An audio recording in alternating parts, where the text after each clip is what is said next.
We will now move on to the classy portion of the show. I will turn things over right now to Mr. Jim Cornette. No, wait a minute. It's still your show. No! You deny you're not the parent. You're not the father. I'm not even here. You know, I know actually, I knew this guy one time that had a test done to make sure that his mother was really his mother. Okay. Well, he thought that, you know. Is this going somewhere? Is there a joke? No, they may have pulled something. So this is a real story. I thought you had like a punchline you were going to hit me with. No, you never know about these things. You set it up like a joke. I expected like it turned out his mother was a goat, something. It was a jackal. Turned out he had a very sad life. Like, yes. Very sad life. Anyway, no, what we thought we'd do, since this is the end of the year, it could be the end of the whole episode, is we've been doing 40 years ago in my life that I was involved in. Of course, I was heavily involved in my life at the time.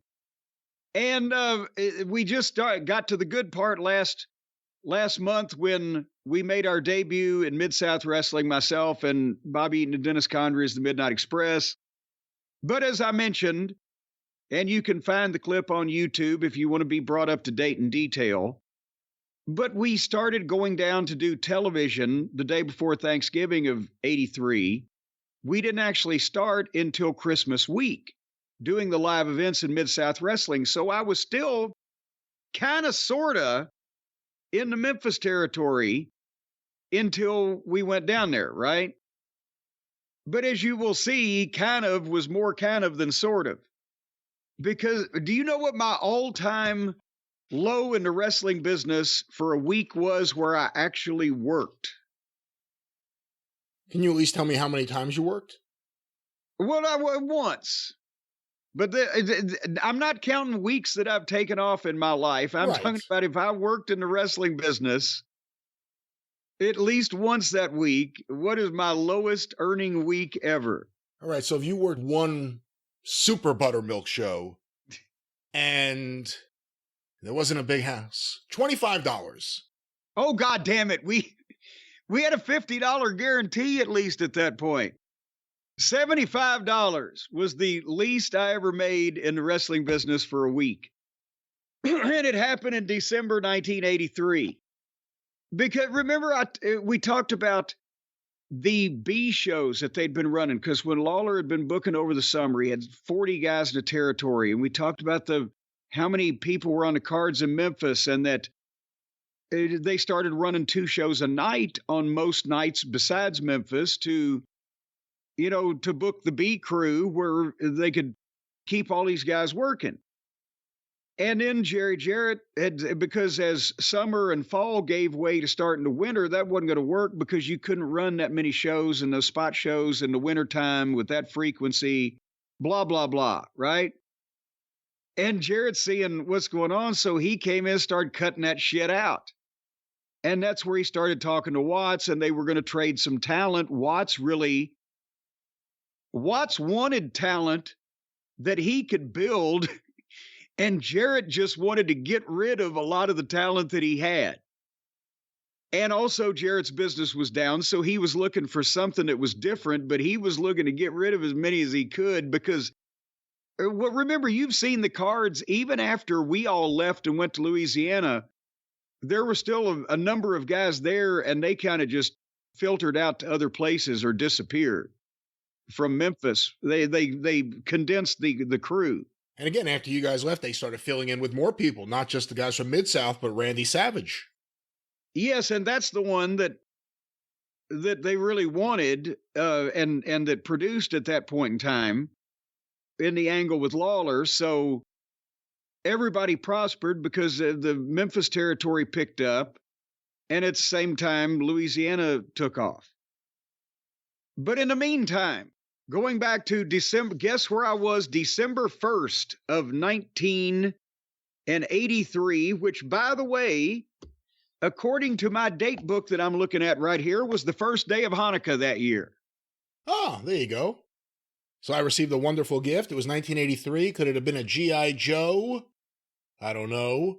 What were you, 2? I was 3. You wouldn't get a G.I. Joe if you were 3. No, people did lots of inappropriate things in terms of giving out gifts to kids in the 80s. There are lots of things. But I mean, 3 years old, how would you know what G.I. Joe was? Had you been explained the fucking principle of military service yet? I didn't request one, but based on when it was reintroduced, introduced, I guess, in the smaller format onto the market, which was that year, and knowing some of the fools who bought me gifts when I was younger, and knowing what toys I had when I was younger, I think Hanukkah 83, I got some G.I. Joes. So were like people, giving you goddamn sex toys when you were 9? How the hell do you get from G.I. Joe to sex toys? Well, you just said inappropriate age. Well, because there are little figures with little parts, and you could break them apart in half because they're held together by a rubber band. They are.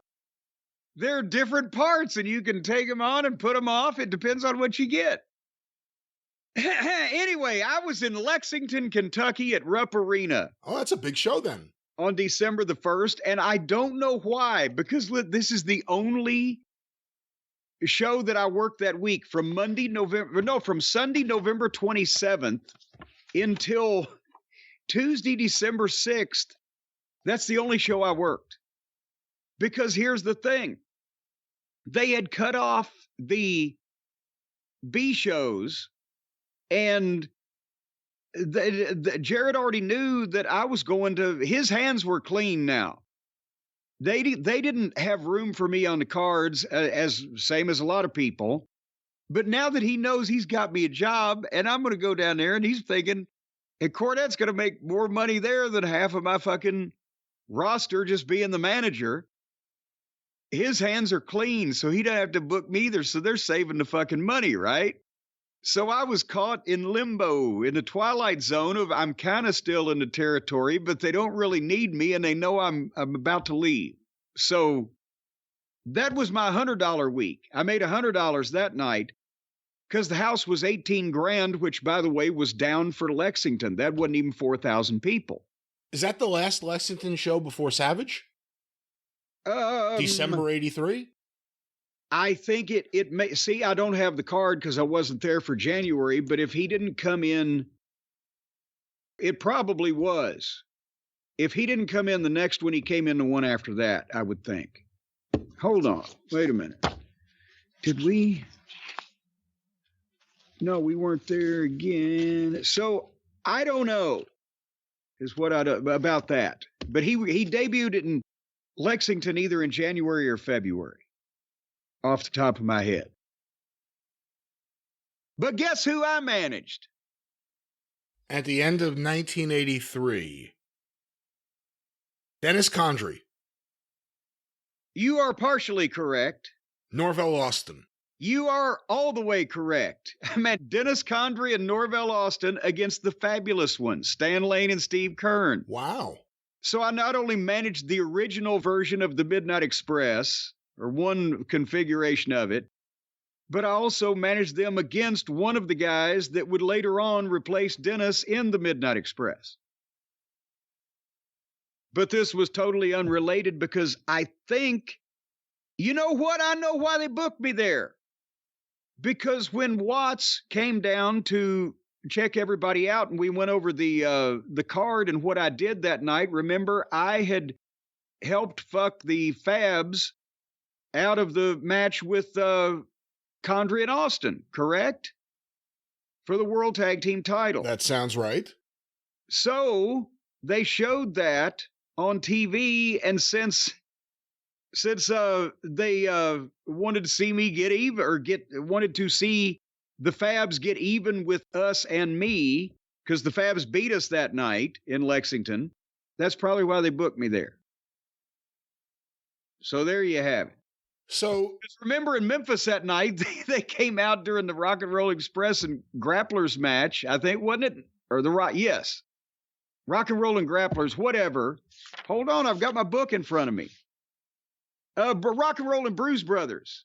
That's where the Fabs had come out later that night after I fucked them against Condrey and Austin for the World Tag Team title. They came out and gave me a pile driver on the floor. But I don't think they showed that in Lexington. So, with everyone knowing you're going to Mid-South, two questions about that. One, in this situation specifically, does Norvell Austin say anything? It's kind of awkward. He knows that his longtime partner is leaving and this kid that all of a sudden is managing him, he's going too. And also, it's not the same as giving notice and leaving someplace. You're not necessarily working out your notice. You were just told that you're going here. Yes, I was informed you're leaving. Here's where you're going. But what's it like saying goodbye to the territory, in a sense, to whoever and whatever, knowing that with other people knowing you're leaving and with you knowing you're not coming back for, at a minimum, a while?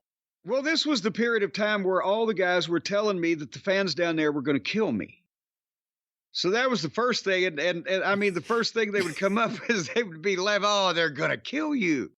Or you're going to get stabbed, or you're going to get cut, or my God, you're going to start a riot, or they're going to fucking hang you from the highest yardarm in the British fleet, or whatever the case.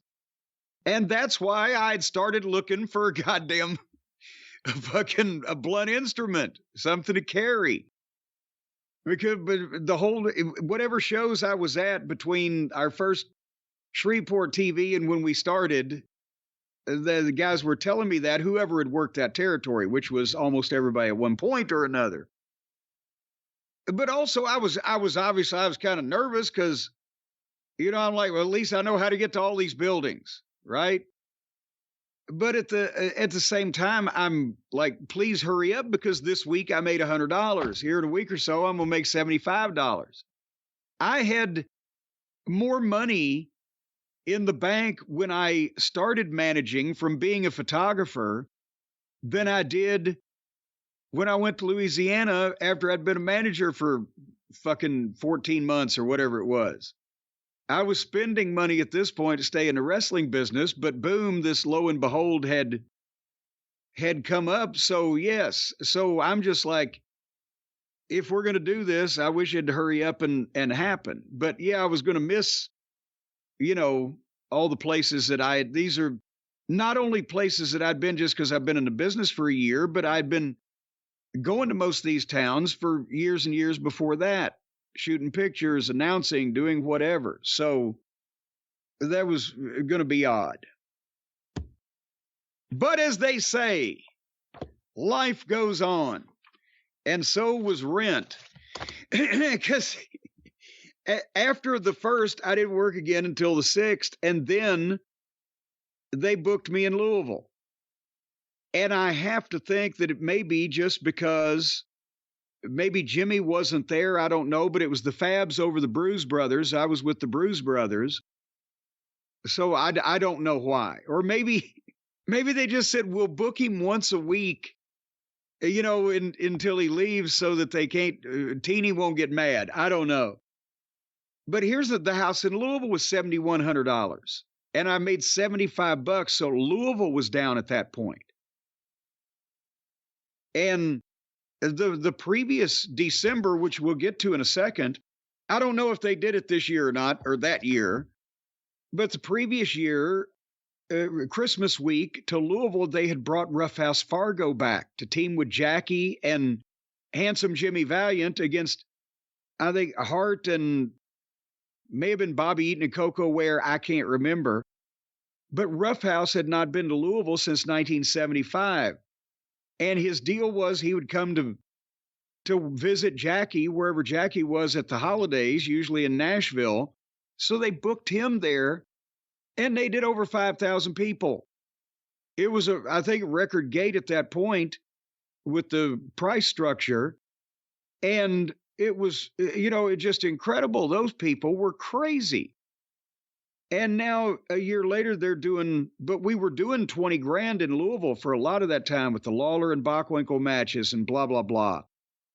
And now Louisville was down to $7,100. So it was kind of, a little dreary. But then the next day, I was back to Shreveport. That was the second Mid-South Wrestling taping. And this was the one where Dundee was at the first time as Booker, definitely.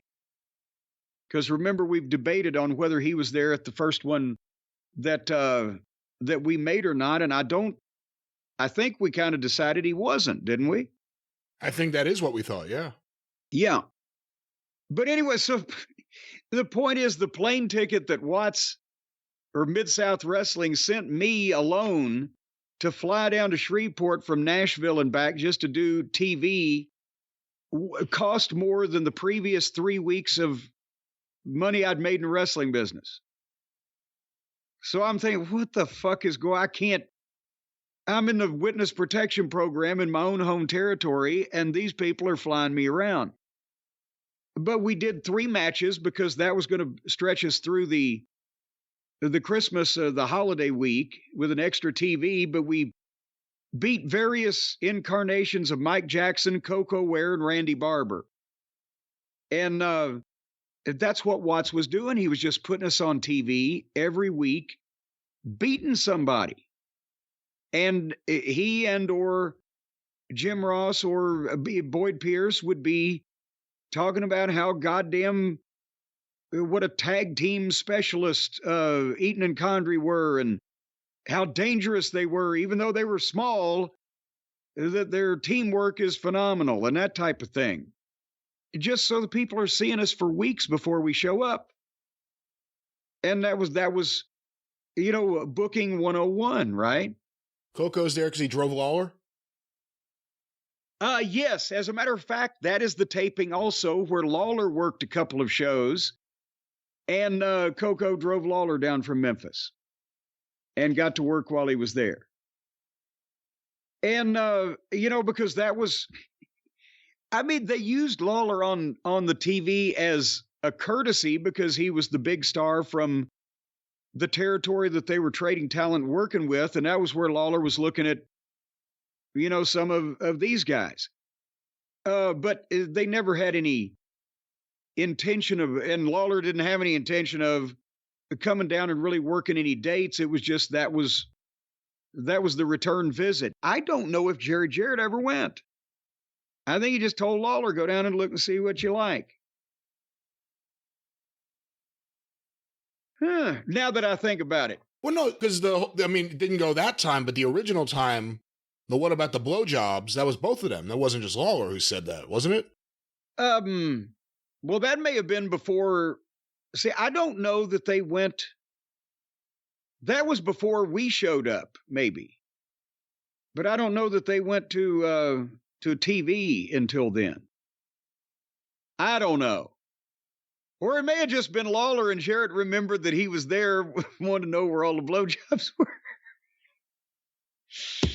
Nevertheless, we'll get there in a minute. But we had a nice time at Mid-South TV and staying again at the Alamo Plaza in Shreveport.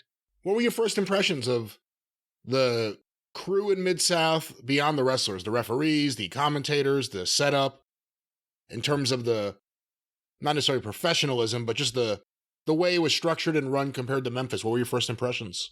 Well, just based off the TV alone. Well, I love Boyd Pierce and always did because I knew he was a gimmick and he had been there forever and people loved him. He was like the Lance Russell, so I understood the wild suits and the whole 9 yards was part of his, and what a great guy he was. And he'd always been around the periphery of the wrestling business in terms of announcing or writing, doing programs or whatever. And he had money. He was well off, but he just enjoyed the business and being around and being part of it. So I understood that, whereas some people are like, I love Boyd Pierce and I got him. And Jim Ross was starting at that point. He may have been doing TV for like a year or so, but he was good. And you could tell that he was a student of Watts because he had Watts's delivery style. And I had seen, obviously, Watts on TV from tapes I'd get from Randy Hales, who could get the Greenwood, Mississippi show from the early 80s. So I'd seen the TV and what it looked like on TV. It was not the most comfortable place to do a television taping. It wasn't made to do TV. It was a fucking, a gym and an athletic center for the boys club at the fairgrounds. So the dressing rooms that were way up those long flight of stairs and It was awkward to get to and from without people seeing you. And the fact that it it was just really a two-camera shoot with an announce desk camera. It wasn't a major television production, but they had a full house every time, and the people were into everything. So that part was good. Watts, at that point, we had very little interaction unless he came up to talk to me, because it wasn't like I was going to just go up and say, "Oh, Bill, what should I do here?" I was sitting there waiting to do whatever the fuck everybody told me to do, right? And there were two locker rooms kind of at the top of those stairs, and one of them was babyface. Obviously, one of them was heel for the door in front of the people where you'd go out, but they were two rooms, but they both adjoined in the middle, and Watts would sit at the monitor at the edge of the babyface locker room. So I generally tried to be somewhere, whereas a lot of the guys wanted to be as far away from Cowboy as possible, so they'd go over next to the bathroom at one end of the heel locker room. I tried to be right in the corner at the other end where I could peek around a corner, watch what was going on with headset and a monitor and how this shit operated, right? What about when he was on commentary? And when he was on commentary, it was the same thing. You could hear him that little speaker a mile away. So I was trying to keep an eye. And at the same time, we had to be going over our shit. But I tried to keep an ear on what was going on live. But he set the tone for the show. And he'd have the meeting with the talent beforehand. And then whoever the booker was, whether it was Ernie Ladd when we first got there and then switched to Dundee right after. Or, some of the referees would be deputized to run some messages around or time or whatever. And the format was on the wall, the order of events, and where, you knew, God damn it, I'm working with this person, blah, blah, blah. And, it was professionally done. There wasn't post-production. They rolled live to tape. You didn't goddamn stop down for 10 minutes. Oh, I just can't get that finishing sequence. Fuck you, they're playing your music. So it was like live television in front of what did the Irish McNeil, was it 500, 600, 700 people with both sides of those bleachers filled up? And when you got there in 84, the way things blew up, if you look at 1981 or 82, there was like one flat row on each side, and the bleachers were kind of sporadically filled. And then at 84, it seemed like they put a lot more seats in that room. Well, they built it because, see, here's the thing. They had just moved at that point. They had just moved to the Irish McNeil from, they used to do Channel 3, the studios. KTBS, right? Yeah. So the Channel 3 in Shreveport, that was inherited from the Leroy McGurk days, where they did studio wrestling, and it was like Memphis or any other studio show. They may have 75 people in there.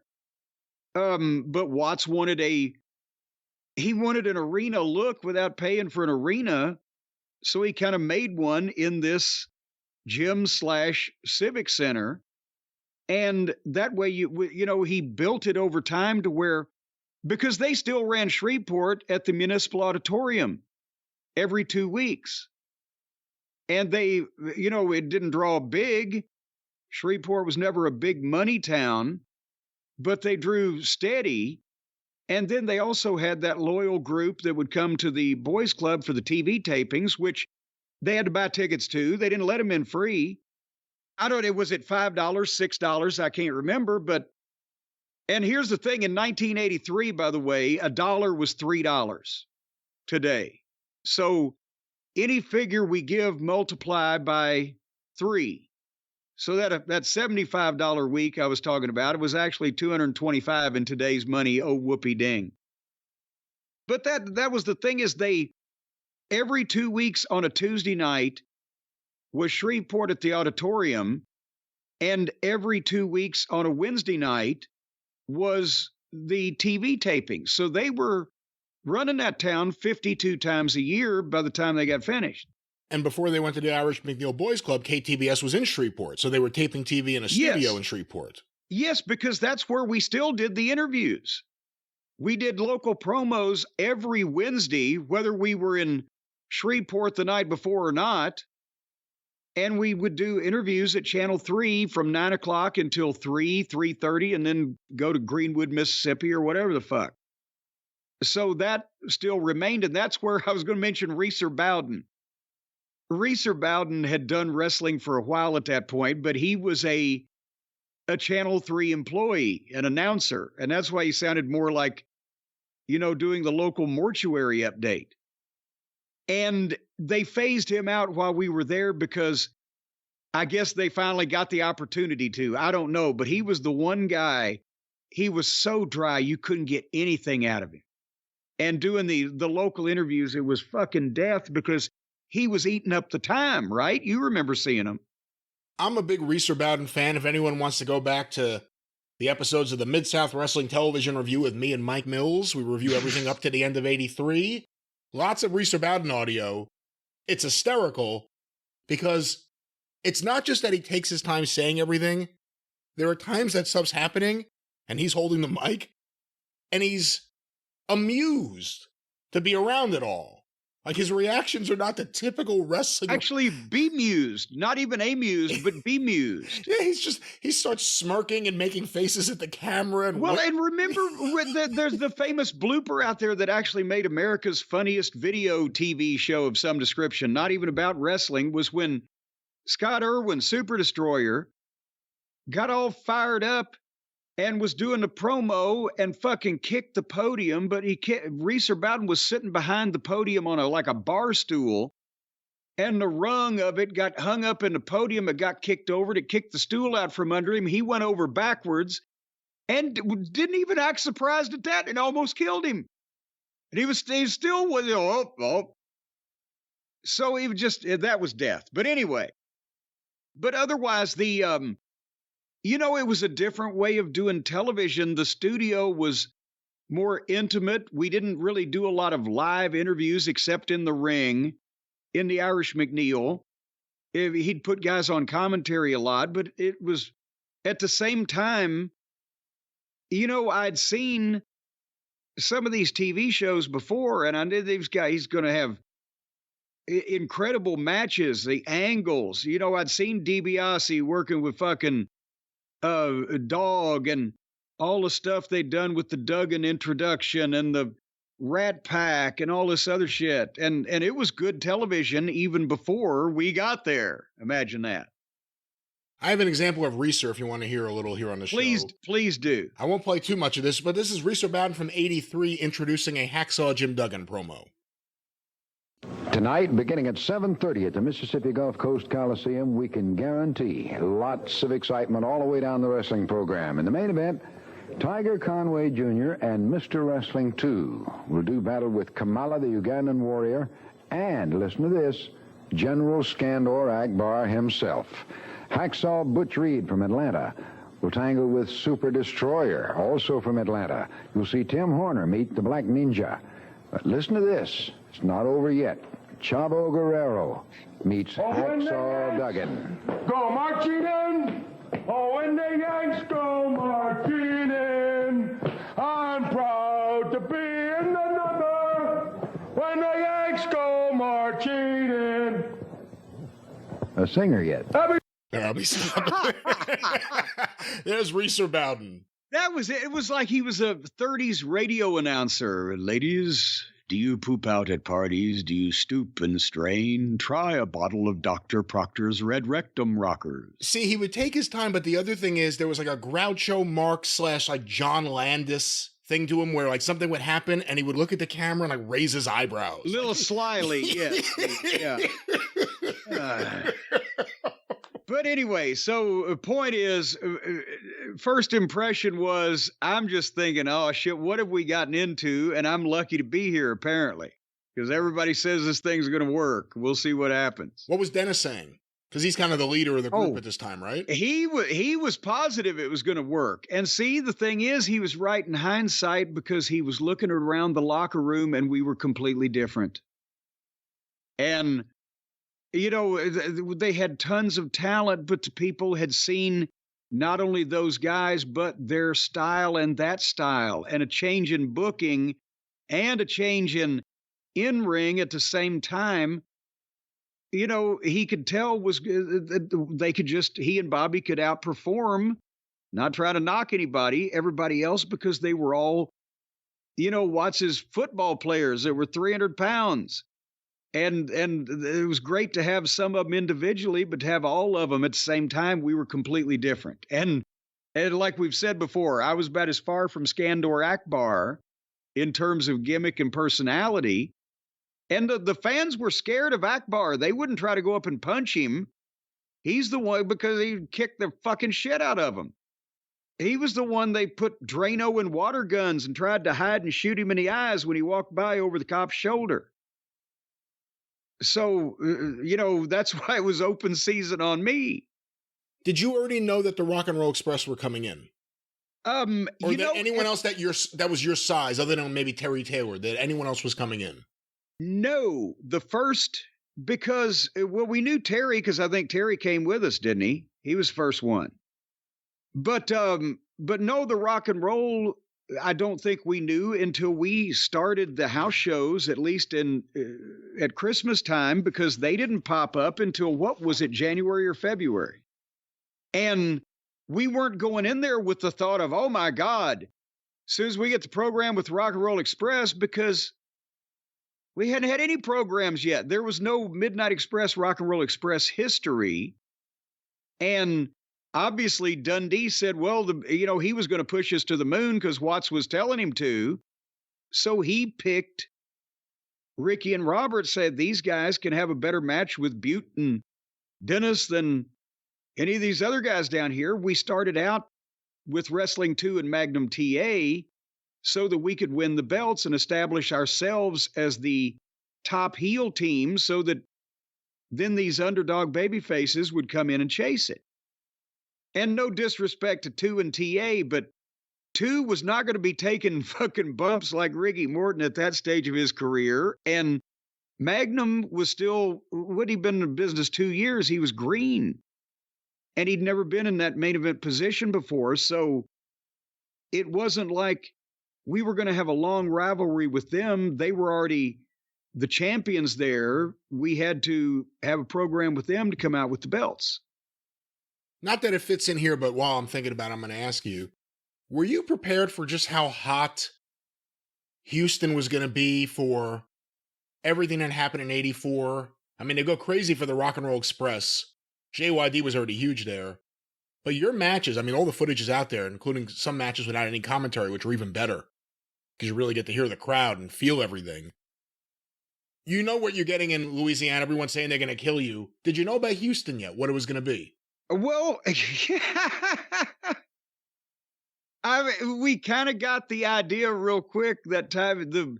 Which one was it? I don't have my 84 book in front of me, but the first time that we wrestled Magnum and Wrestling 2 there is when Dundee had the deal where we did the powder and fucking, this was in January.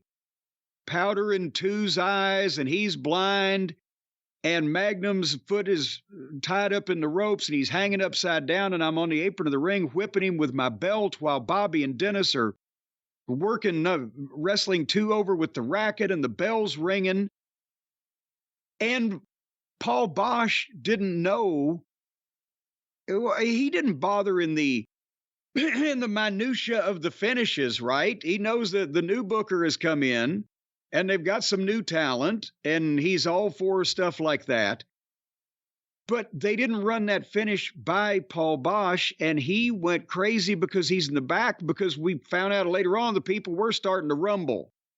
And cops were starting to have a tough time at the back of ringside, because I'm so wrapped up in what I'm fucking doing, right? They just told me, whip him until fucking Bobby and Dennis call you off or whatever. Because I didn't know what the fuck I was doing then. So we're about to start a riot, and Paul's back in the back, fucking pissed at Dundee. Go, what the fuck are you doing?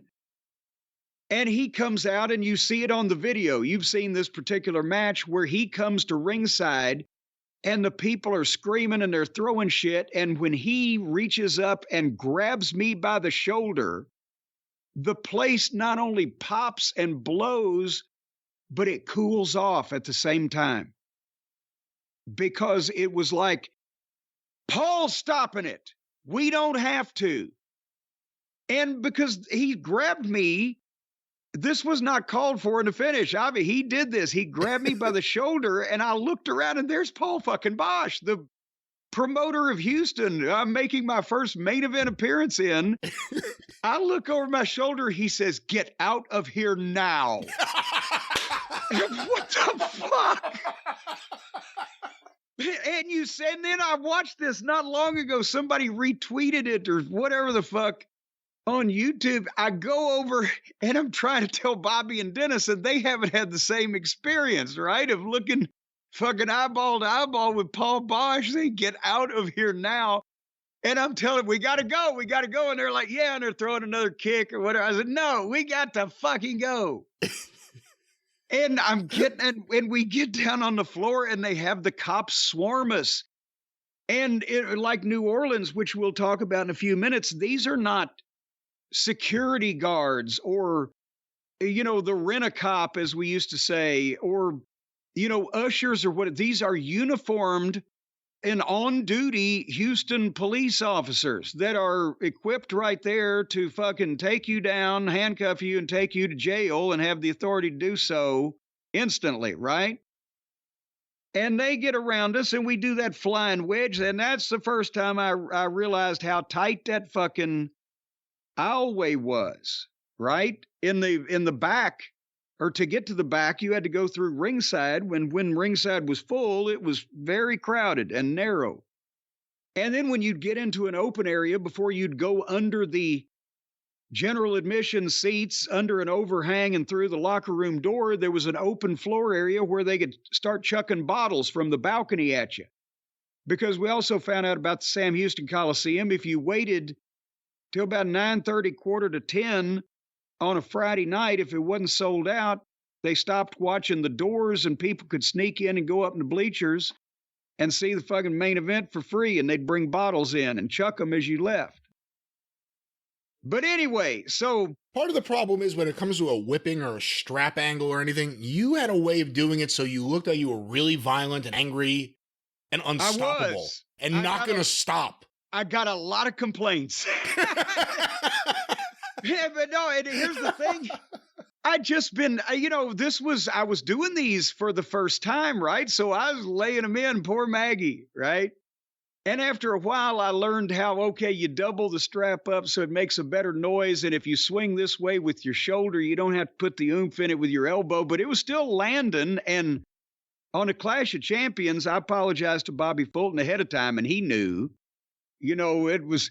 And why is he going to complain when his partner had got knocked blind anyway in the same match? But anyway, back to, where were we? Houston. Actually, we're not in Houston yet. We were talking about Houston, but we just left Shreveport. Time travel. Well, no, we're not time. It was a slow trip. I didn't have to be back for 3 days. And then on Saturday, December 10th, I was in Nashville, Tennessee. And you know why I was in Nashville? Because I lived there, and Jimmy Hart wanted to be in Jonesboro that night because he was next to Memphis. And this was my setup to my final event in the territory. I managed the grapplers, Lynn Denton and Tony Anthony, over Jeff Van Camp and Franklin Hayes, who later would become John Tatum. This is when he thought he was Michael Hayes' little brother. And the Russian Invader, Jerry Novak, beat U.S. Steel, and Condrey and Austin beat Bobby Eaton and Dutch Mantell. So I managed Dennis Condrey and Norvell Austin to beat Bobby Eaton and Dutch Mantell. And finally, the Fabulous Ones against the Bruise Brothers in that hot, unforgettable angle. I managed the Bruise Brothers in a cage match. And even though the Fabulous Ones beat us, for some reason, they brought it back the following week, and we'll talk about that in a second. But the house in Nashville was $7,500, and I made $85. But by the ×3 rule, that was kind of a lackluster crowd in Nashville and a shitty payoff. And in today's money, that would be $22,500 in a town they ran 50 times a year. And the payoff for me would have been about $250. So that's what shitty felt like back then in the wrestling business. Does any of this bother you? You just thinking, I'm about to go somewhere else, I don't care. I'm certainly not going to cuss at them because they just got me this fucking job. I wish I could have worked a little more on the way out, but nevertheless, how can I complain? Even though we got $100 for the Mid-South TV in addition to the plane tickets, and the motel was only $25. So I made $260 that week. That ain't bad.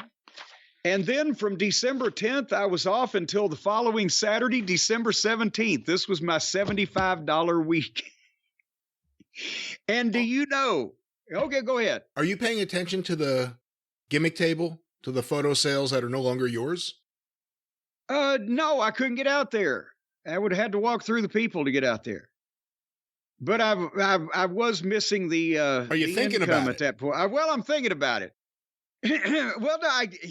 Hey, it's not like I could even say, well, the managing thing didn't work out. I'm going back to take pictures. Now I've been a heel. You've heard of no exit strategy? I got no entrance strategy. Yeah. It's like being a crooked referee. You got to go somewhere else for a while, quite a while, sometimes forever. But all I had to do was wait a week and I could be booked in Nashville again because Jimmy didn't want to be in Nashville on December 17th. But guess what the match was, Brian? You may remember, I've told you about it. Oh, I'm really guessing. Nashville. Jimmy didn't want to be there. My last shot in the Tennessee territory. It wasn't Bobby Eaton. It was because I remember guest Bobby Eaton the last time you asked me this question. Duke Myers. Well, remember, no, it was the Fabulous Ones the previous week against the Bruise Brothers at a cage match. And even though they beat us, we still got some heat on them afterwards. And they brought back the following week to team with them Ruff House Fargo. Oh, Against that's the right. Bruise Brothers and me. That's right. In a steel cage match at the Nashville Fairgrounds, I can truthfully say that I have competed in the ring as a quote-unquote wrestler against Jerry Lawler, Shawn Michaels, Superstar Billy Graham, and Ruff House Fargo. How's that for a goddamn spread of opponents? And within a few months, Bill Watts, Junkyard Dog, and Sonny King. And Dusty Rhodes and the Road Warriors, and the list goes on. So anyway, and that's where the fuck I found out that fucking Ruff House was goddamn. He was the stiffest son of a bitch. Everywhere he touched you hurt. He would headbutt you and you'd see stars. He had bones where people shouldn't have bones, and he would mash into your fucking soft spots. And then they had ribbed me beforehand. Like, this is literally my last night. I'm starting in a week in Louisiana. They said, well, it's a cage match. And, Ruff House, you're going to need to get some juice. I got to be on TV in Mid-South Wrestling next week. And they were, I don't know if we ought to do this or not. And finally, they tagged me in where I missed the elbow drop on Stan. And he rolls over and tags Ruff House. And Ruff House comes in and grabs me in a headlock. And he takes his fucking thumbnail and he presses it into my forehead and he says, watch the blade, kid. And he starts running it across me. I'm like, no, I've got TV next week. Oh, God. And he pulled my shoes off and beat me over the head with them and everything. Again, what a way to leave the Tennessee territory. I wrestled Ruff House Fargo, my favorite wrestler from fucking 11 years previous when I was only 12 or whatever. No, I was only 10. Good Lord. Anyway, so there you go. And the house was down, by the way, with Ruff House. I don't know what the fuck, but it was down $600. So instead of $85, I made $75.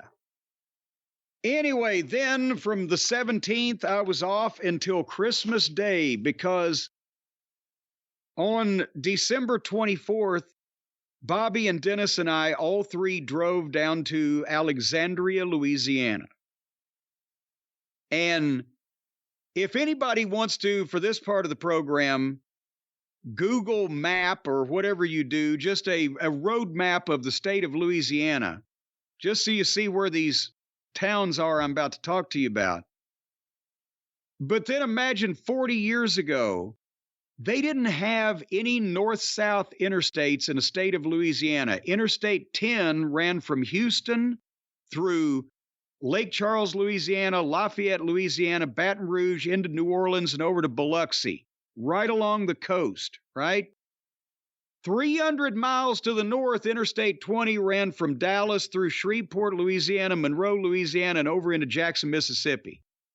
Anything north to south in that fucking state, you were on a 2-lane highway, sometimes driving through a swamp or a bayou. And it took for fucking ever.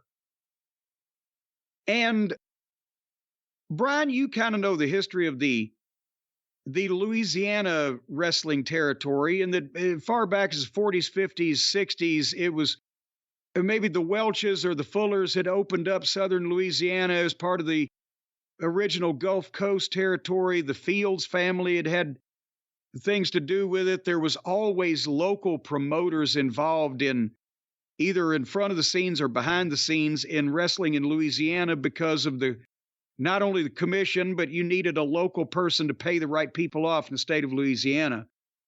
But it had never been a big money territory.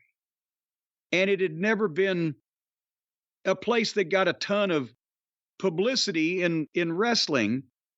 By the mid-70s, that's early 70s, it ended up as the southern end of Leroy McGurk's Oklahoma, Missouri, Arkansas territory through various changes of hands of promoters. Well, so early mid-70s, right? Right. Are you? Yes. Yes. I'm looking for some concurrence there, because that's why we see the early rookie year pictures of Stan Hansen and Frank Goodish because they started down in that territory, and Lil Al Vavasseur is the one who took all those curtain pictures of him, right? Yeah, I got his file in the Wrestling News file, and there's like this crazy letter at the end, like begging Norm Keitzer to call up Bill Watts. It's like, there's a conspiracy against me. It's Watts and Grizzly and my ex-girlfriend and this other woman. And I got to dive deeper into it. But, you know, McGurk had the territory, and then the big thing that changed it was Watts coming home and becoming the booker and the big star and a heavyweight at that. It had never really been a heavyweight territory. So that began the change, and then Watts and Leroy falling apart in 79. Watts took Louisiana. Imagine if you had gone there. I mean, I know you weren't in the business, but if you go back a few years, if you had gone there then, no Oklahoma, no Arkansas. Yeah, no Houston. No Houston. See, before 82. That's right. Well, that's the point that I was going to make, is that when Louisiana, as I said, had never been a prize, jewel of wrestling, and it ended up as the McGurk territory, the southern end of it. And it was when you first, at one point when McGurk had it, and I've heard this from guys that worked there then, to be booked in New Orleans was being punished because everybody was based around McGurk's Oklahoma, and New Orleans was 500 fucking 600, 700 fucking miles, right? To New Orleans and to South Louisiana. And you mentioned also the reason why the Watts was a heavyweight was different. McGurk had gone for what the territory and the fans traditionally wanted, was a real amateur athlete, a wrestling star. But before, it was Danny Hodge, junior heavyweight champion. He was lighter. As a boxer, he was a light heavyweight. He competed at 210 or whatever in wrestling. Watts was an amateur wrestling star from Oklahoma, but he was 300 fucking pounds. So it was the same flavor, but it came back to boomerang on McGurk because Watts changed everything. Plus, when Watts became a traveling star, he learned from Roy Shire. He learned from Eddie Graham. He learned from fucking Vince Sr. And then he comes back in there, bless him, there's Leroy McGurk, right? So Watts was already kind of the smarter guy in the room. And Watts becomes booker and part owner, and they can't coexist. McGurk's original territory and his seat of operations was Oklahoma, Missouri, and Arkansas. When they split, Watts had to take Mississippi and Louisiana because that's what he could get and get away from Leroy more easily. And he also knew, he had seen the potential. It had never been realized because it had never been seen and been done and been tried properly to really fucking go in and draw money in Louisiana. And that's why he ended up he shocked the world when he started running the Superdome. As we'll get to in a second, a big crowd in New Orleans was, before Watts, was 4,000 or 5,000 people, maybe. And then suddenly this is going on. And meanwhile, McGurk's end of the territory is dying off. And when Watts finally got Oklahoma, McGurk went out of business. Oklahoma was his prime area, and he folded up and had to go. And Watts was drawing six-figure gates in Oklahoma City a year after he got it. 2 years, maybe. So obviously there was something different about the presentation, right? It wasn't just, I opened up a brand new area. It was, he was going in and cultivating this. At any rate, the reason why we went to Alexandria, and that's why I started that long-winded dissertation, when you worked the territory previously, when Watts had first started, all the guys who went to work for Mid-South, they started living in Baton Rouge because it was a college town. Guys wanted to go out to bars. Also, there was an interstate that ran through town, and it was somewhat civilization. But we had been, when we talked to guys at the TV tapings, we'd been told that more of the guys that were coming in recently were living in Alexandria because it was in the middle of the state and you would be home more often instead of being in a hotel at night. In other words, if you lived in Baton Rouge, every time you had to do TV, you were going to stay over, yes, but even if you had to go to Shreveport to do TV and then on to Little Rock the next, whatever the fuck, you were up at that end, you were buying hotels all over the place. Baton Rouge was almost all the way south. So you'd get a 100 to 110 mile jump on anything to the north and northwest by living in Alexandria and being in the middle of Louisiana. Shreveport was 120 miles of 2-lane road from Alexandria. Monroe, Louisiana was 95 miles of 2-lane road. Fucking Lake Charles, Louisiana was 100 and, I believe, 30 or 40 miles, but most of it was 2-lane. Lafayette was only 80 miles. Baton Rouge was 110 miles. New Orleans was 200 miles. Biloxi, Mississippi was 260 miles. Houston was 250 miles. I can still do it. Jackson, Mississippi was 200 miles. Little Rock, Arkansas from Alexandria was a goddamn brutal, miserable 270 miles of 2-lane road through every Hickburg and Farmville you can imagine, where you would follow bales of hay and cows' asses down a road when you were panicking that you were going to get fined. And then the Oklahoma trip, even from anything, Oklahoma, Alexandria to Oak City was 525 miles, and to Tulsa was 450. And the loop was over 1,000 miles, and you'd do both shows in the same day on Sunday.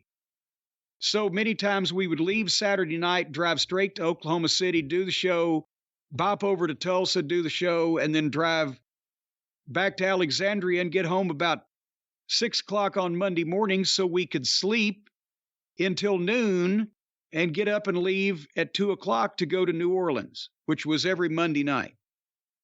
So the point is, we drove to Alexandria on Christmas Eve, and we got a hotel room. And this was before I was a seasoned traveler. I assumed when we got to the city that we would just pick from a variety of hotels and motels that we're sure they have available in an area of town that we might like to examine living in, right? We drive into the middle of Alexandria, Louisiana on Christmas Eve 40 fucking years ago, and there is not I think there was an Econo Lodge, but otherwise than that, there was not a name brand hotel chain in that town we ended up staying at the Alexandria Motor Lodge, which was also the place where the fans tarred and feathered Bobby's Lincoln after we tarred and feathered Magnum TA on television. But we got a room there, and we think, okay, as soon as we can, we're going to start looking for apartments, and more on that at another time. But the next day was Christmas Day, and that's where we were going to start in New Orleans. So we've driven each of our car. Dennis had the van that he bought from Stan Lane that the fucking top vent leaked. Bobby had the USS Alabama, which was a 1976 Lincoln Continental with I don't know how many 100,000 miles on it.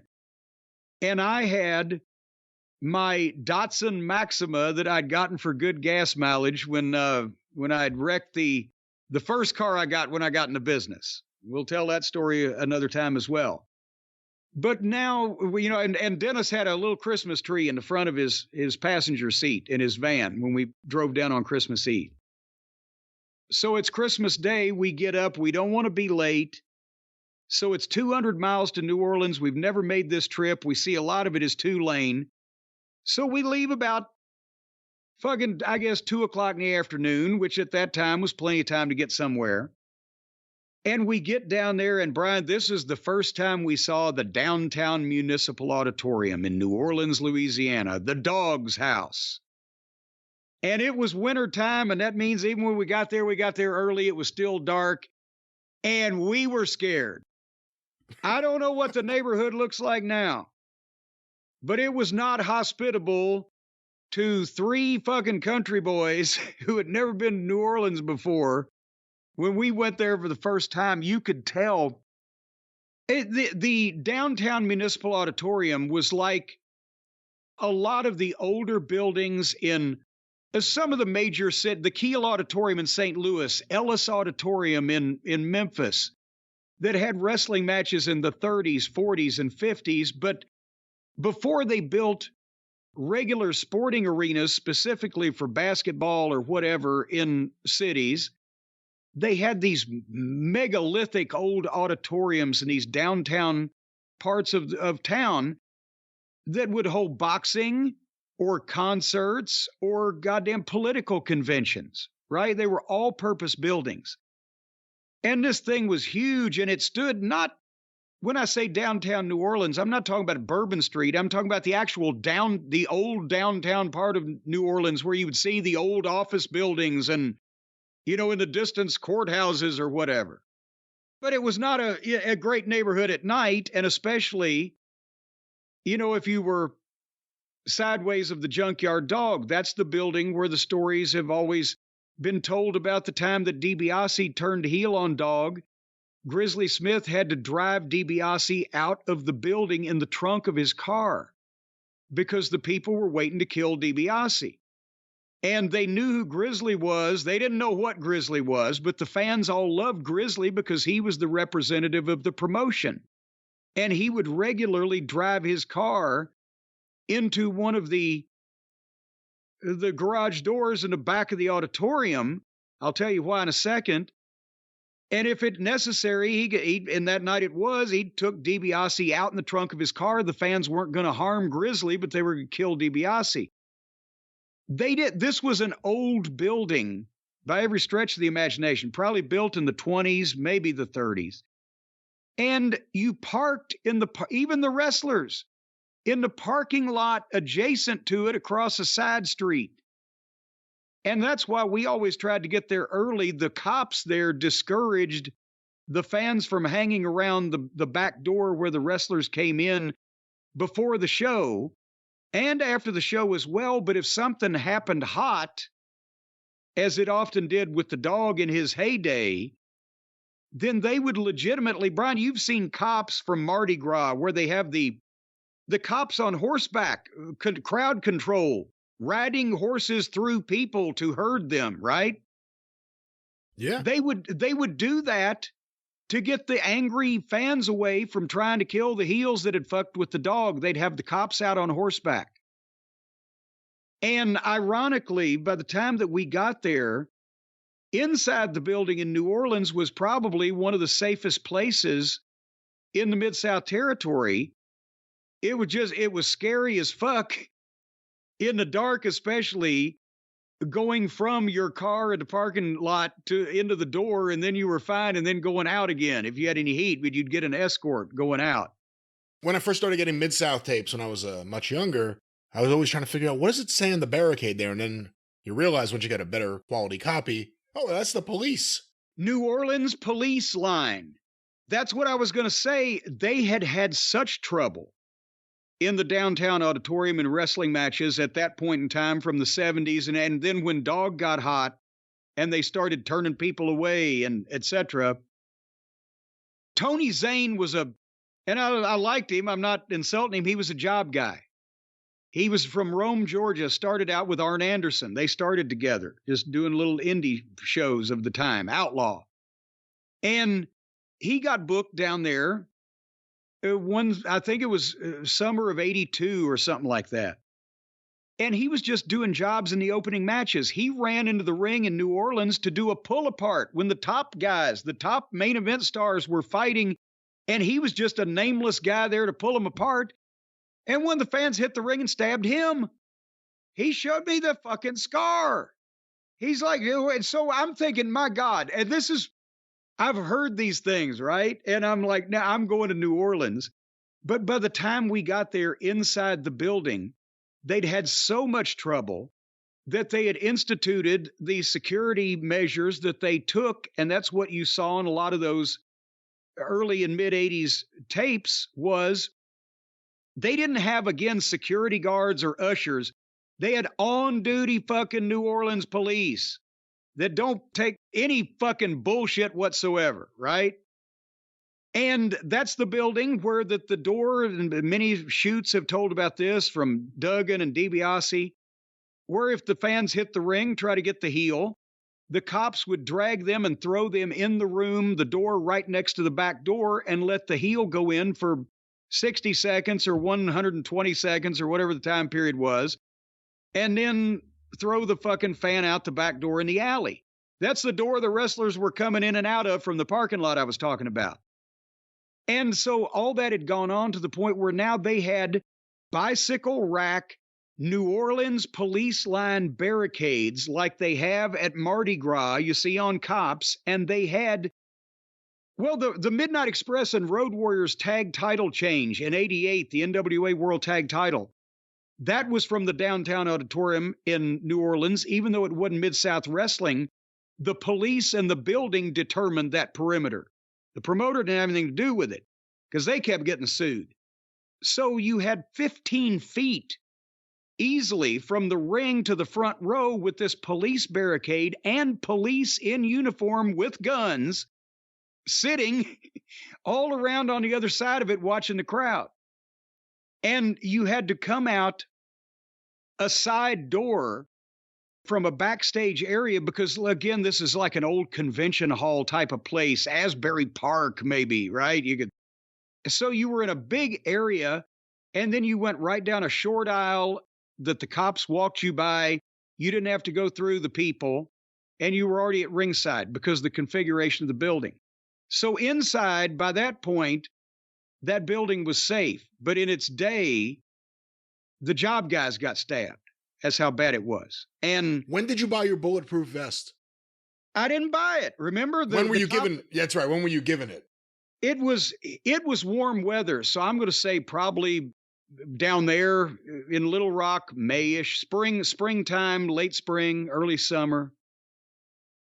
Because, well, I mean, you know, some different cops in different towns took different levels of interest in what they were supposed to be doing. And I always tried to be as nice and make friends with all of them, right? And we learned that from Dick Beyer. He'd go out, that was his first thing. He'd go out and joke and shake hands with all the fucking cops. Because that was, you know, literally who was going to fucking save your life if it was going to be saved that night. And, you know, some of them were just doing their job, and some of them, you know, would go above and beyond to take care of you. And, you know, you just had to kind of figure out which ones. But, you know, they were not in any way compared to today, the frivolous or level of security or lack thereof that there is today at these shows. No, you if you were a heel, you did not enter the arena or a public area, or at least if you were running across a hall for 15 seconds without a uniformed police officer with you, or you were in trouble. But anyway, so we show up at the downtown auditorium. And by the way, we beat Bleepin' Lanny Poffo and Rick Rude in an underneath match to get us over. And that was the thing about the downtown auditorium, is business was down everywhere in the territory, as we've talked about. But the Dogs' heyday in New Orleans, you know, we've done the shows also talking about the people were starting to realize, why is he in the hood so much? And something's going on with Dog. So the downtown auditorium was one of the last holdovers of the old time Louisiana territory wrestling from the 40s and 50s and 60s. Watts had upgraded. He was already in the big buildings in Oklahoma, and he had annexed Paul Bosch's Sam Houston Coliseum. And he had made, you know, the building in Monroe, Louisiana, the Civic Center was beautiful. And Lake Charles the Civic Center was beautiful. And Baton Rouge, the Centroplex, the brand new, you know, city-owned building. But they had stayed at the downtown auditorium. And I think probably the reason they did so long was because the Dog got so hot that they couldn't afford to leave it. Because there wasn't big money in the downtown auditorium. The way it worked was there was a curtain across the middle of the building. And you could use half the building, which is what they primarily were doing by this point. They'd opened it up a bunch of times when Dog was hot. But half the building would seat about 3,500 people. And then if they drew that old kind of velour 40, 50 foot high stage curtain that was so heavy it was on chains, and if you stood next to it, the mildew would make your eyes water. If they drew that back, they could seat up to like 6,000 or 7,000 people, and there was also a stage where you could have stage plays and productions. And the audience was primarily the downtown, the African-American crowd that supported Dog, and honestly, the people that lived downtown and a bunch of drunk Cajun guys that didn't mind coming downtown. It wasn't even a town where there was only the hardiest and bravest of the rats dared, you know, show up, right? But at the same time, they had drawn so much money with Dog, and that was a thing. If you ran New Orleans, Louisiana for wrestling, anytime from the, 1940s on, you were running the downtown auditorium on a Monday night, or it didn't exist. And nothing else had ever been tried, except for when the auditorium wasn't available every once in a while, they'd go over to the St. Bernard Civic Center in St. Bernard Parish, which seated 2,000 people. And it was like, if we can't run the town unless we run this building type of thing. So our initial thought was, holy shit, I bet we could probably get killed in this building if we were hot. And how are we going to make any money here? Your thoughts? It's interesting that that'd be the first thought you had in New Orleans. Obviously, like you said, Watts had different options. Superdome for big shows, UNO Lakefront. Well, no, he didn't. Not now. I don't know when the UNO Lakefront was built or opened, but they had never run it at that point. We were going to run it. I don't have my 84 book, but it was the first time was going to be in several months. So at that point in time, and I knew about the Superdome, and that's another thing we're talking about. We're like, okay, they put 30,000 people in a Superdome, but this is their regular building. Because, I mean, this building made the Mid-South Coliseum look like goddamn the Silver Dome. Right, in terms of old and wore down in the neighborhood and the whole 9 yards. I mean, you could see they could sell it out and make some fucking money, but it wasn't like, wow, the yellow brick road is paved with gold. So we saw where we could probably get killed, but we didn't think that New Orleans was maybe going to be our favorite town. However, when we got our check, we made $175. Now think about, and that's 3 times, right? So $350. $525 for a preliminary match. And the biggest payoff I've yet had in the wrestling business was $300, which was June 6th, because little known trivia, the semifinal under the Lawler-Dundee loser leave town match that drew 11,346 grand and the gate record was the Fabulous Ones against Duke Myers, Bobby Eaton, Jimmy Hart, and me. So I got $300 for that. And my biggest week in the business had been just under 900, which today would be 27, so not fucking bad. But, you know, we hadn't gotten our check yet when we saw New Orleans, but that was the payoff. So there was a pattern developing here, which I'll get to at the end of the week. When were you paid?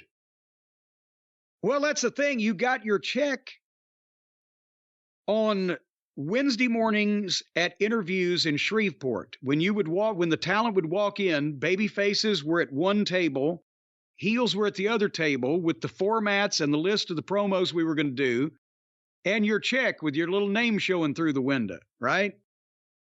And you got a check for a week's period of time, but he held back a week.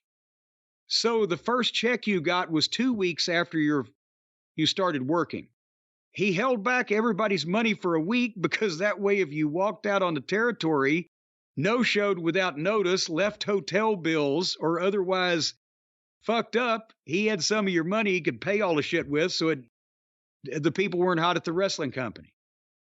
And that also prevented you, in a lot of cases, from walking out without notice because you were giving up 2 weeks' worth of pay instead of 1. But nevertheless, we went to the following day. So that was our experience. And really, besides for the ambiance of the thing, you could see the wrestling matches of the 40s. Wild Bill Longson wrestled here. I mean, the old building that was cool for that standpoint, but we're kind of like, eh. What's it like being in the back when the Dogs music hits? Because you didn't hear that much music being played in the back throughout your career so far, because it was really just being introduced on a widespread basis. Well, here's another thing. You ran the music.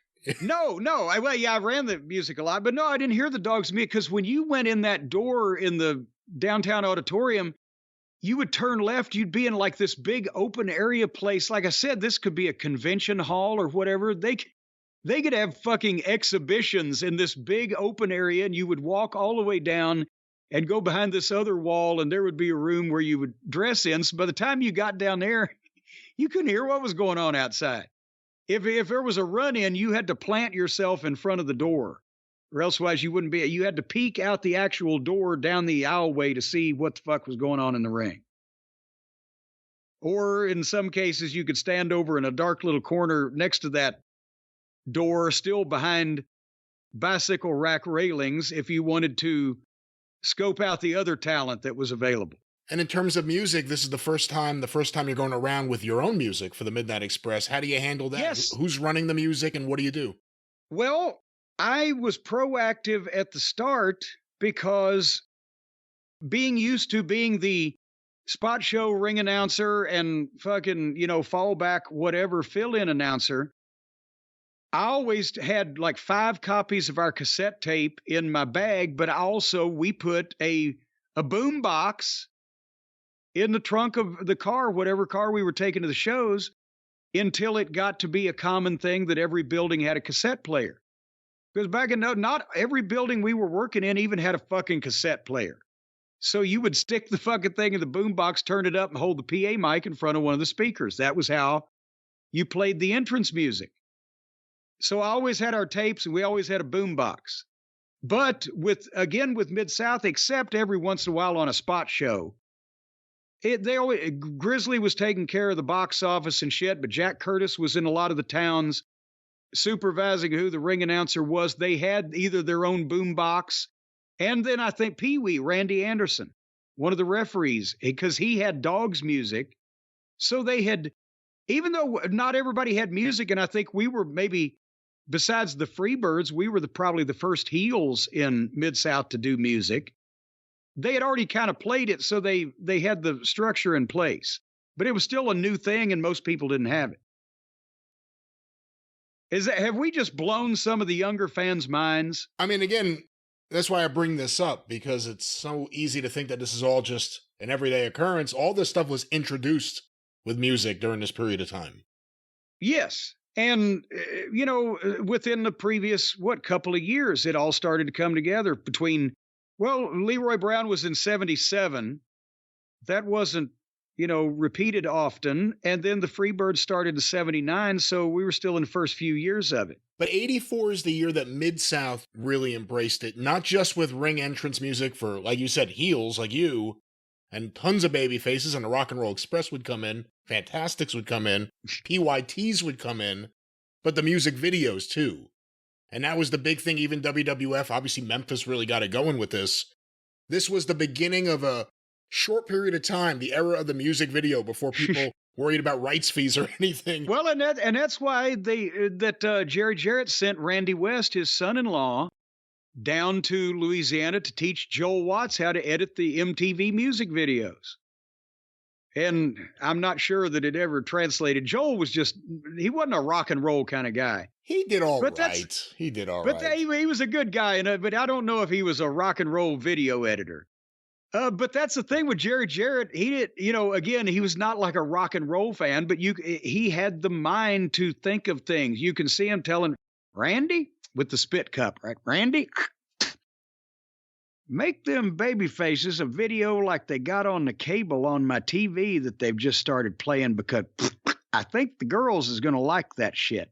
Yeah, what cable channel was he watching? They did those Fabulous One videos in his bathtub. No, hey, I'm telling you, have you watched MTV from 1982 lately? There was a lot of provocation going on. But that's the thing, he could see that. So anyway. But that was such a new thing. I mean, even though, again, the Beatles hit in 64 here in the States, and between then and 84, there really isn't a lot of a rock and roll connection to wrestling, beyond like the rock and wrestling connection, just simple things. Music being included on the television show, let alone ring entrance music, let alone young hip people that seem to be connected to that part of pop culture. It all changed in 84.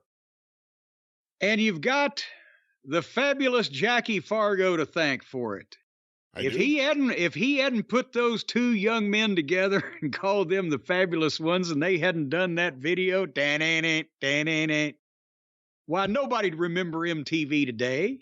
No one remember Jackie on that couch. Hart, you stink! You little stink! You're so synthetic. You stinky stink! Well, speaking of stinking, let's get the rest of the week out of the way, because I want to get to the two highlights of this, right? Because then Monday, December 26th, we go to Monroe, Louisiana. Now, we're in Alexandria. That's where we're staying at the hotel and we're our base of operations. So New Orleans was a 400-mile round trip. Monroe was only 100 miles up and back. Wasn't bad. I spent $10 on food that day, by the way, because of fucking Wendy's triple, as we've talked about, was $5. So multiply that twice. And we beat Lanny and Rude again, and we made another $100. And I remember Monroe, the Civic Center, big building, nobody there. And that's where we were like, well, they said that the territory was down. And it certainly was. And then the next day, we went to Shreveport, the 27th. And this was not a TV taping. This was the Shreveport Auditorium for a house show. The house show they did every 2 weeks on a Tuesday night. And remember, as I said, like Monroe, they were already in the Civic Center. Baton Rouge, I can't remember what the building was they ran in the old days, but they're already at the Centroplex. Lake Charles got a nice new building, but Shreveport, and they never left while we were there, the old municipal auditorium, the same place that broadcast the Louisiana Hayride on radio in the 40s and 50s. That was one of the first, if not the first, national radio broadcast that Elvis Presley ever did. And not only were we in the same building, they had the same goddamn custodian. And he could tell you the stories. And you could go out on the stage where there had been Hank Williams Jr. and there had been Elvis and there had been all these fucking radio stars and all the wrestling stars that had gone on. It was still the same curtain. And it looked like one of those Hollywood movies of backstage where they have the old ropes holding up all of the scenery and all of the partitions, and it's tied off and everything. It was cool as shit, right? Nobody fucking there. Not a goddamn soul. The payoff was $60.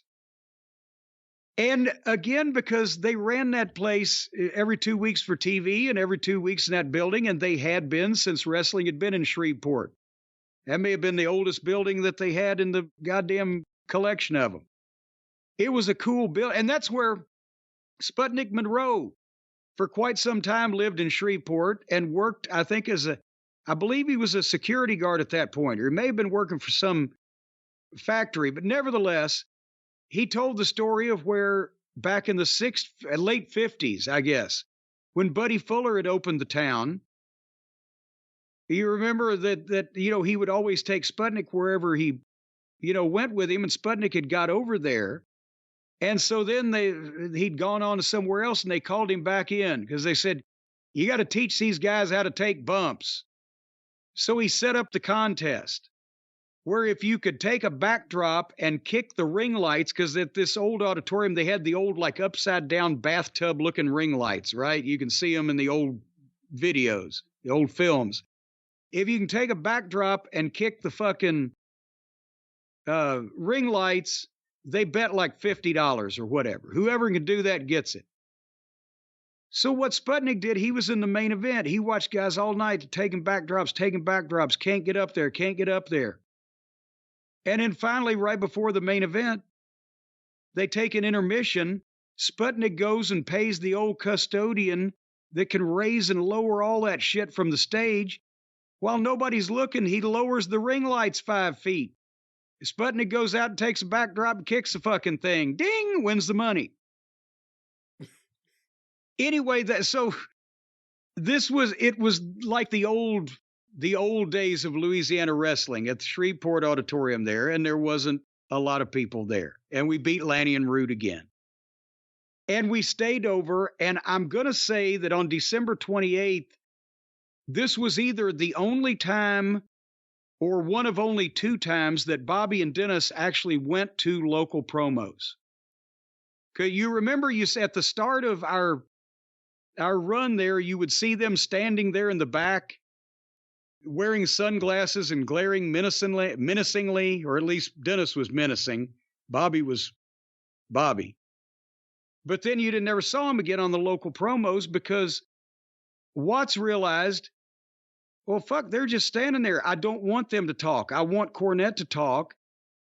And it may make them more special if they're not just standing there. So he gave them, for the whole year, they were the only top heels or baby faces that did not have to go to local promos in Shreveport. And fucking other guys were like, bullshit, right? But they had that was another thing that made them different. Even the other guys you managed when you were there, Hercules Hernandez, I remember in local promos with you. Yes, and truthfully, because again, Watts knew, okay, I want Cornette talking for this guy, but he needs to be his own guy because it's only a temporary thing.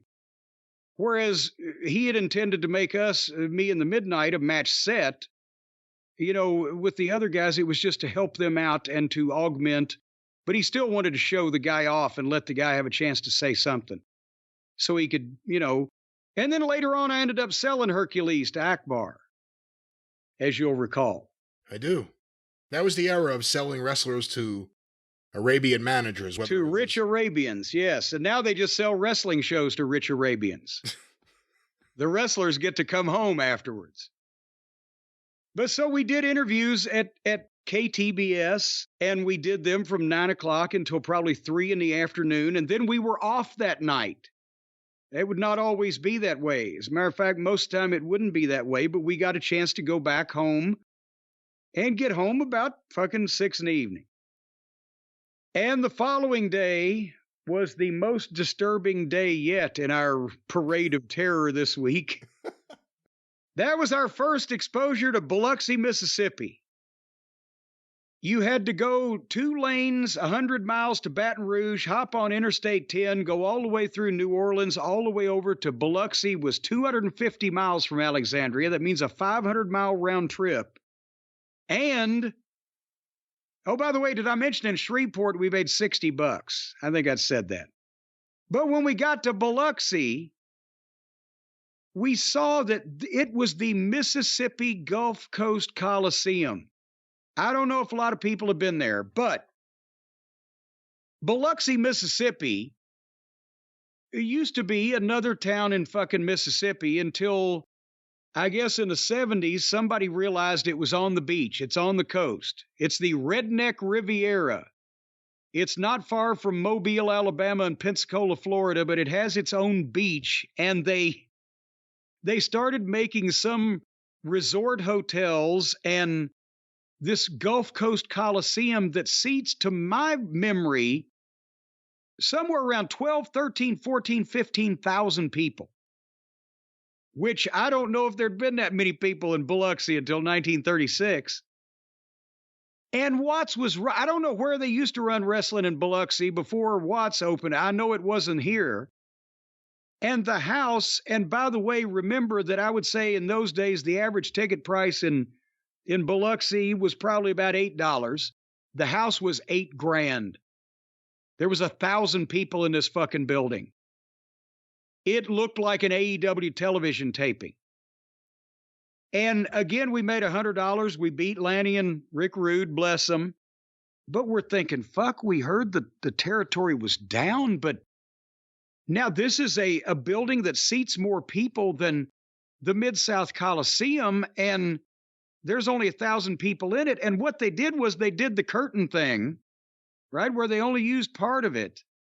But also, remember I've talked to you about a town that the arena was so dark going to and from the ring that once you left the ring light area, that you were in pitch black and chaos would often occur. The time that the big guy attacked Bobby and he front face locked the guy and the guy just wiped out half a ringside with Bobby's body, shaking him like an elephant.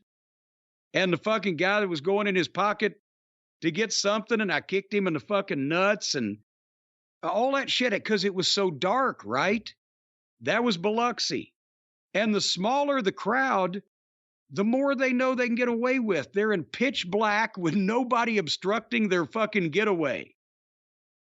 So at this point, we were, oh shit, what is happening here?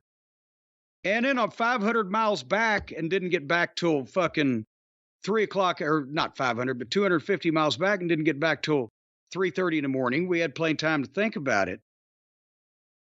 But, you know, again, the people that were there were still responsive. It wasn't, you could tell that they had a territory there, that the fans knew what the fuck was going on. They were watching television. There just weren't a lot of them, but the ones that came liked it, right?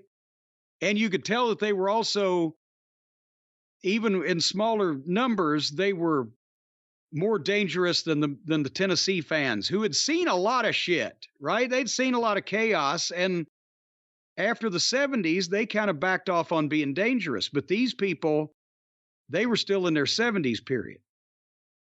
But then we saved the week, Brian. There's 2 more days. You know what they were? What were they? Houston and Oklahoma City. Ooh. Now Houston was a big town still at this point in time, so that should be a big show. Well, but now it was Friday, December 30th, coming up on New Year's. And again, the territory was down, but we went from an $8,000 house in Biloxi and nobody in the auditorium in Shreveport to the Sam Houston Coliseum. And Junkyard Dog was obviously over there at that point. He had been before Watts co-opted the deal with Bosch and started bringing all of his talent in. Dog was a big star there that Bosch had been bringing in, but Nick Bockwinkel was there that night. And there was an AWA title match because, as we've talked about, Bockwinkel earlier had bought a piece of the Houston office from Bosch and was going to retire and run that. Unfortunately, the territories didn't last until Nick's retirement, or that would have been a cool thing. But Nick was, and I knew Nick from Tennessee from the year before. So, and the best part of it, the house was $29,000. Now, that wasn't good for Houston, but think about this. I had just come from the Memphis territory where, yes, the house in Memphis, if it was over 30 grand, that was good. And 40 something was excellent. But even in the 20s was good. And 29 grand would have been a record gate in Louisville. And it would have been respectable in Lexington. So this is Houston and the territory's down, but it's still $30,000, which again, in today's money, it'd be 90 grand. So now, now we see why a lot of people were saying, yeah, Houston it was your week when you worked in the Dallas office and they booked talent there. And there was some life there. We got to meet Paul Bosch. And, that's where I met Bruce, because I knew Tom, because Tom had been in Tennessee. So that made you feel good. Plus, it's a big building, and the way the people reacted, you could tell that was a wrestling crowd. And in all honesty, you talked about the reactions in Houston. And yes, they were off the charts to our matches, and we got people stirred up enough to cause some issues a couple times, but they just loved wrestling.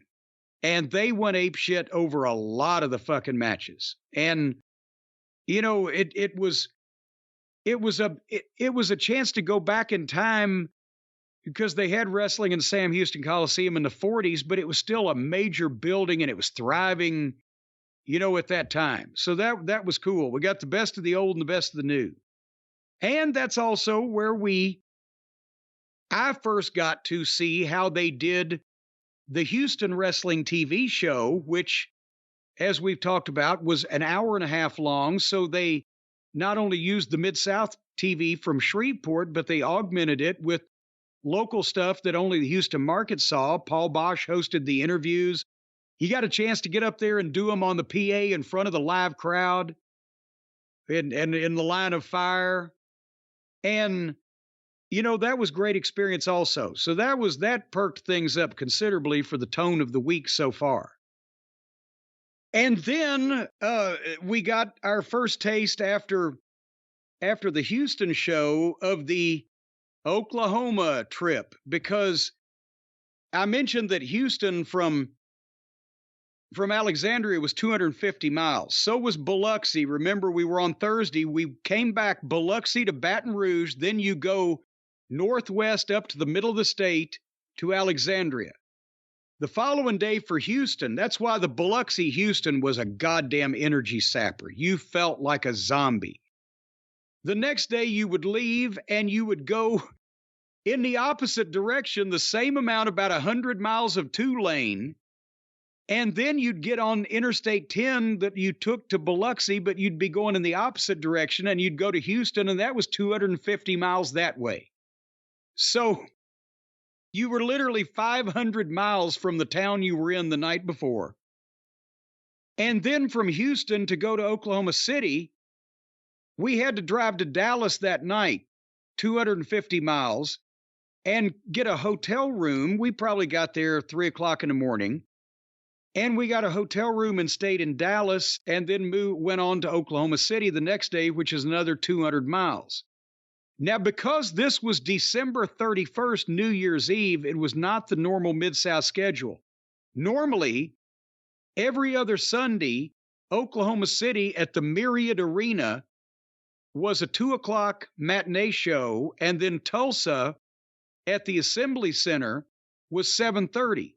And those towns were only 100 miles apart. So you could work the afternoon card from 2 to 4:30. And even if you were in the main event, if you got out of Oak City by 5 o'clock, you could be in Tulsa by 7:15, and the bell didn't ring till 7:30. So you were golden, right? If you wanted to eat, you might be a little late.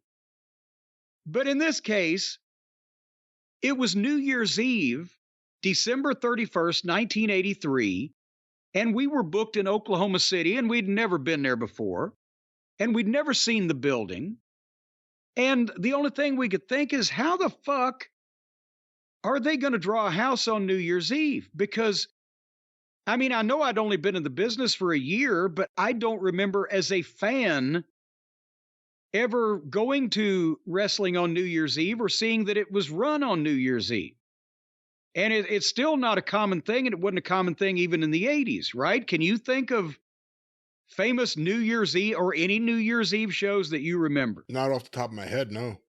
Okay, well, we get to Oklahoma City going, what we've seen so far this week, this is going to be death, right? We pull up to the Myriad Arena, which was in the middle of downtown Oklahoma City, and it was, as Barney Fife would say, a showpiece. This was the nicest arena during the time we spent in Mid-South Wrestling in the entire territory. It was bright, it was new, it was beautiful. I'm pretty sure, I don't know when they got an NBA team out there, but it was an NBA arena. It would seat 13,000. It was, the dressing facilities, dressing rooms were nice. It was a modern building for that time, or, you know, especially in this territory, right? So we're like, but fuck, once we see it, it's New Year's Eve. Brian, this was not a big show or a major house show, and we were, again, just working with Lanny and Rude on the undercard to get over. But so I would imagine the tickets were probably 12, 10, 7, and 4. Maybe you could eke out an $8 ticket average, maybe not. Guess what the house was on New Year's Eve in Oklahoma City in a down territory? Ooh, I can't even imagine. What was it? $65,000. That's pretty good. There were over 8,000 people there. And when we walked out and saw that, and also that's when, I remember when we were standing behind the door that you would go out before you'd go into out the heel entranceway, right? The door was open and there's a curtain so you can hear what's going on. They hit our music and the people didn't cheer and the people didn't boo, the people oohed. And that's when we all kind of got goosebumps because we knew we had them. We hadn't done anything to get heat yet. All we'd done is win matches against job guys on TV. And we were heels, so they certainly weren't going to cheer us. And I'd done some very obnoxious interviews. But normally, you know, you hit the first time these people have ever seen us in person, and it's not normal that you hear music, much less everybody identifying everybody's music. When they fucking hit ours, the people went, ooh, it's them. That's what they've not only been watching, but they know who the fuck we are. They figured they've seen us. And Oklahoma was on the far end of the TV territory, remember? So I don't think they'd seen us more than 2 weeks at that point. But they'd seen us. So anyway, $65,000 house. Our payoff for a preliminary match was $350, which would be $1,050 in today's money. And that house would be almost $200,000. And that was a regular show in Oak City at the time. And that's when we said, okay, now, and we had our bookings. We knew more big towns were coming up, and we knew that we would be featured in bigger matches as we went along. But for the first few, we thought, boy, this goddamn Louisville Gardens and the Mid-South Coliseum looks kind of good. We've been hearing all this stuff, but then you see Houston, and then you see Oklahoma City. And then the point is, we did not know what we were making for these towns until we got paid. I'm retroactively giving you the amounts. And by the way, Watts was generous enough. He gave you $125 a piece trans to drive to Oklahoma or to go to Oklahoma, however you chose. He didn't care if you took a helicopter. When you were booked in Oak City and Tulsa, you got, besides your payoff, you got $125 trans allowance. You could pile 3 in a car and make money on that, or you could buy a plane ticket and lose $150. It's up to you. But then the following week, as I mentioned, he held back a week. When we got our checks, the money added up to, hold on, 160, 260, 360, 435, 735, 785. I believe 785. And then the $125 trans. But you know what we made? No. $1,000. because he had told Dennis when he presented the idea to Dennis. Remember, I told you about Dennis's conversation with me. You guys will make between $50,000 and $100,000 in my territory over the course of the year. He bonused us. Remember the bonuses I've told you about? Every once in a while, he'd bonus somebody for going over and above and beyond the call of duty. Because it was a shitty week, he bonused us so we'd make $1,000.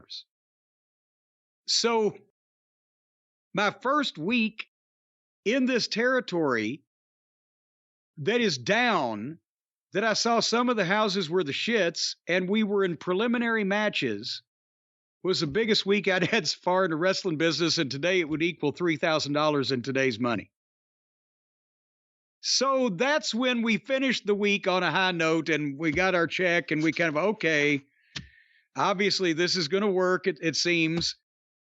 But, for a while, a couple of those towns, we were like, uh-oh, but in the long run, everything he said was going to come to pass, he followed through on, and it came to pass. And in the next 6 weeks, we were starting to do record gates in some of these towns because of everybody.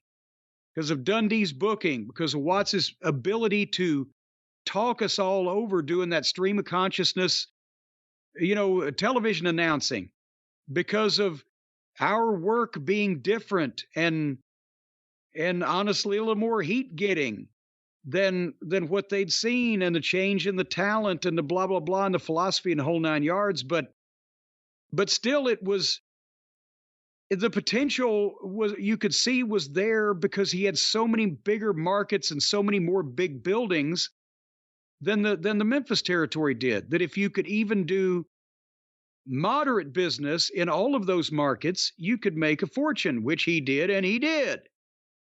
And we did. But there you have it. And thankfully, Tulsa wasn't on that loop, or I may have quit the fucking business before we did all that stuff, because I mentioned Oklahoma City was the nicest building and probably the safest, along with New Orleans. And Tulsa was the goddamn most dangerous town in the whole territory. And we started 6 riots there. And I got more juice from the fans in Tulsa than in all the other towns that I've ever worked put together. So it wasn't on that week's tour. Amazing end to 83. We've looked at so many of your months, so many of the schedules that you've had. And as we get ready for 2024, we get ready to talk about 1984. One of the great years in wrestling history, one of the great years, the greatest year in Mid-South wrestling history, and the year that cemented Jim Cornette and the Midnight Express into every wrestling fan's mind. George Orwell and I were the only ones that knew that was an important year. And Vince McMahon, we heard his 1983 Christmas greeting guaranteeing big things in 84. Big things in 84. But yes, that was the 83 experience. And again, it shows how these things can change. And we talked about Randy Savage's change of fortunes from being unemployed when his father's outlaw promotion sunk to going to work in Memphis and to suddenly the next year being the WWE champion or WWF champion.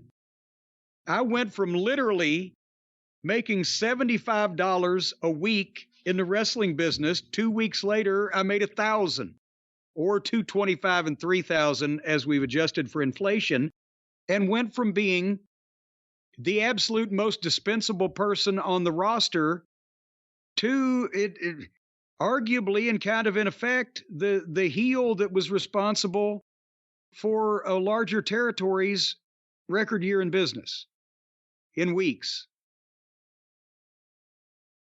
Funny how these things work out. It certainly is. And with that, Jim, it is my show. That's right. This is my show. I'm just meandering on till you close, the son of a bitch. Well, we're about to close this thing very, very swiftly. But any final words for the listeners? We're going to be back with omnibuses and, of course, any big stories on the YouTube channel. But for the final scheduled regular episode of 2023, final words for the listeners. Merry Christmas and Happy New Year, everybody. And in all honesty and without the dramatic hyperbole that we have come to be known for, we love you guys. We couldn't do it without you. We could do without some of you, the bitchers and gripers and complainers out there. But without the loyal audience that listens to this program, we couldn't do it without you. And so with the Cult of Cornette and the Arcadian Vanguardians and all of the people who support what we do and have common sense like that, we love you, and Merry Christmas and Happy New Year and all the holidays, whatever you celebrate. And the same goes for me and, of course, the staff at Arcadian Vanguard. And with that, we're not going to top that wonderful ending, the nicest thing Jim Cornette has said in 2023 here on the show. That's the nicest thing I've ever said. But stay tuned to the podcast feeds. Big omnibus is coming, several amazingly long episodes coming, as well as the official Jim Cornette YouTube channel. Go through the archive at patreon.com/Cornette. But until next time, for Jim Cornette, I'm the great Brian Last. We hope everyone had a great 2023. Here's to a great 2024. Tally-ho!